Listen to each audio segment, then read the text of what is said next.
Oh, wow. Good afternoon. And if you are in some other parts of the world, probably good morning to you or good evening, depending on where you are in the world. Hope you guys are well and had a good week. Happy Friday to everyone who's going to be listening to this today or any other day that will be a Friday. So today I just want to share something quickly and very brief on one thing that we normally look down on and we don't really pay too much attention to it. And it's something that sometimes other people will opt to break the relationship because of this thing where they feel, oh good, you know what, there isn't anything that I can do, or I would rather to save myself either embarrassment or the pain, or others will even say, instead of hurting my partner, I would rather do 1, 2, 3, which is keeping secrets. Okay. So what I want to talk about is how to confess a secret in a manner that will be okayish, but the only thing about a secret, there are a few things about it. It's a secret because you feel if you could share it with your partner, most probably they might be hurt. Most probably they might lose trust. They might lose faith in you, and you would opt not to say it. But at some point, you will need to share and confess that secret, because one thing about secrets is that they always come out. Okay. And a secret is like a lie. It's difficult to remember, because in order for you to hide a secret, you need another secret and probably another lie to keep it alive. Otherwise, if you don't do that, it comes out. The other thing about a secret is that it's always wise for you to confess a secret before you are forced to confirm it. So let's say you're hiding something and you've got a love child or you have an affair and your partner finds out, and those questions when they say, who is Matsidiso? Who is James? And your mind just like, pew, just freezes, because you're wondering, I wonder, what do they know? What is it that they've heard? So you don't even know where to start, because now you feel cornered. So it's always best for you to share and confess your secret before you are forced to confirm it and say whatever that you have to say about it. All right. Now, there are a few things that you need to keep in mind before you share a secret. One, you need to think about your partner. Put yourself in her shoes or in his shoes. If you were the one receiving those news, if you were the one hearing about what you're finding out now about, would you appreciate it the same way? Or how would you react and relate to it? Okay, that's the first thing. It's key, because you need to think about your partner. Now, when you have thought about it, you need to make sure that you prepare your script very well. All right? You need to have your thought process aligned properly, where you know that this is what I'm going to say and this is how I'm going to say it. All right? So it becomes much easier for you when you have your thoughts lined up properly, because sometimes, you don't know what your partner will say or how they will react to it. So when you have that opportunity now to come clean, of which timing is very important, when you're a child and you wanted something from your parents, you'll start sometimes by being a good girl, good boy. You do things right, you come home early, you do the dishes, you do all your chores properly. And then when your parents are in a good mood and they are happy, and then you start saying what you want to say.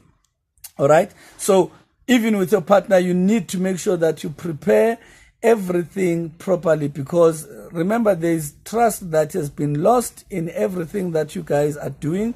So it is important for you to make sure that whatever that you say is going to restore the faith and the trust that your partner has or had in you. So you need to make sure that you prepare and make sure that you confess voluntarily. I'm going to repeat this. So voluntarily, and timing is important in whatever that you are doing. Make sure that your partner is aware that you understand that what they are doing, you confessing, it's a risky business, and make them aware that you would rather, lose them for the truth, knowing the truth, than them loving you for the lies. All right? So it's something that you need to make sure that you become clear about in your communication with your partner, and you need to pick the right time, right environment, and probably some of the things you might not even be able to do on your own. You might need a Pastor X, to be able to intervene and to make sure that, we make the environment to be conducive for you to be able to confess what you want to confess. Obviously, depending on the severity of the secret and what you've been hiding. Okay? So the stronger the relationship is, sometimes the harder it becomes, because it means that this person had put all their faith, their trust in you, and now when you come and you confess this thing, it just kills everything. But also, the stronger the relationship, the easier it is, because it means now you understand your partner very well, for you to be able to know what ticks and what doesn't tick, and how best you can be able to share certain things and to what extent. But one thing, when the opportunity arises, grab it, but make sure that you confess everything. I have people that will come to me and we do first session, they confess 20%. And then third session, they confess another 40%. And I also sit there and I'm thinking, this is still a long way to go. Because now, while we normalize situation on one part, and then something else comes and your partner probably feel that they can't take it anymore. They just can't absorb the whole thing. So confess the entire truth. And when you have an opportunity to confess, other people will confess, let's say, everything, but they distort the truth of it. When the opportunity is there, rather come clean once. And when your partner forgives you, let them forgive the entire truth. Okay? And never justify your confession of the secret that you're having. You can't say, no, I cheated because, or no, I used the money because when you did 1, 2, 3, or last time. No, it's your time to confess. If their partner, they have wronged you in any way, they will have their own time. Maybe they might even be inspired by your confession and they confess, but never justify. It's an insult for you to justify something that you have done and you're saying that you are coming clean with it. So let your confession be your confession, and let it not come with any conditions. And also understand that your partner might throw some tantrums. They might ask questions that are uncomfortable. Be willing to give that information. If they ask, answer honestly. Don't beat around the bush, but make sure that you assure your partner, whatever that you are doing, that you are willing to work the relationship.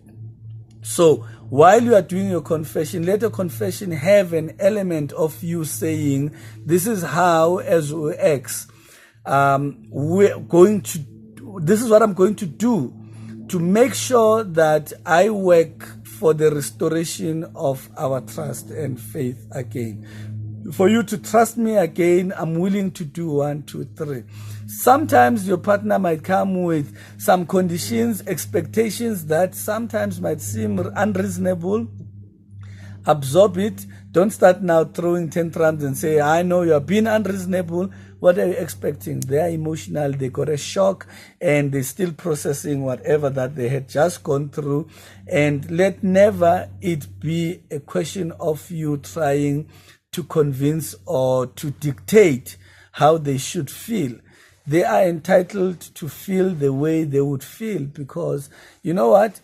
It's something that has come as a shock to them, so they process it differently. And also, you can't base it on the past and say, you did this, and as a result, and I get a lot of people saying that, and say, I went and made a child outside because you had cheated on me. Okay, so you can't justify any wrongdoing. Wrong is wrong. Okay, and two wrongs can't make right. Yeah, I almost sang that song, Black Eyed Peas. Some of you might know it. Some of you are too young to even know it. And also, in assuring your partner, if you can afford, also have some kind of a gift, you know, that shows long-term commitment gift. Something that says, you know what, I've wronged you. I'm working on it. We're gonna work on this, but I'm also seeing us beyond this. This might take us 3 years, but I'm making a commitment of 5 years, you know.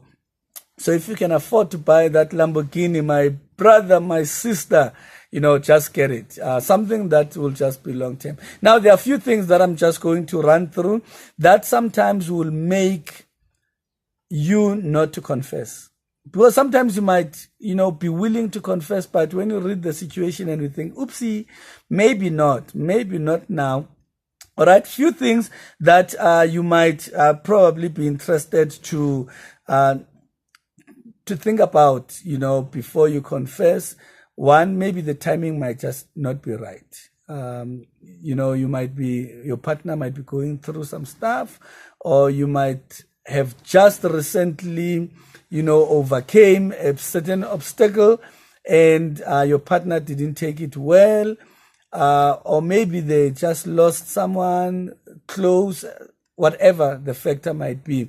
But you look at the circumstances, let the timing be right. You know, if the timing is not right, and then don't do it.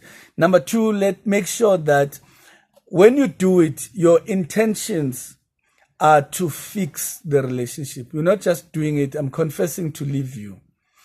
Let it be clear that your intentions are to fix the relationship. And if your intentions are not to fix, maybe don't, because it might just be, you know, a salt in the wound. And I'm thinking, why are you even confessing this if you are continuing doing it and you are not willing to rectify your mistake? Sometimes you might find your partner, you know, they start hearing your first line and they say to you, you know what? I would rather not hear this. Well, that will feel like a rope to hang yourself. But your partner could easily say, you know what? I would rather not know. Because confession, obvious, is for you to come clean, is to free yourself, but also is to clear your conscience. And your partner could say, you know what? I don't want. This is when also you can come and you go to a priest or whoever, you come to me, you confess it, and just get it out of your chest, and let your partner, maybe if they can't handle it, but at least when you've gotten it out of your chest and you can be free of it. And then the other one is, your partner, maybe it might be an intense issue and your partner is just not willing to go for help, for mediation, or for seeking outside help. And you just know, this person is violent. If I could say this one, all hell will break loose. And the person doesn't even want to go to a public place where you can be able to talk about it in a very comfortable place. Then you might feel, you know what, maybe let me rather not. The other one, you might find that your partner probably wants to use the information against you. They're like, okay, confess. They take out a phone, they record that. That's a bad sign. It means that, you know what, they're going to use this against you one way or the other. All right, I'm going to leave it at that. Remember to follow me on Facebook, Marriage Affairs with Pastor X, or on Instagram. And make sure if you're watching this video, click that button there at the bottom that says subscribe, and you will get all the notifications on this one. Have a blessed time and feel free to order my books. God bless you.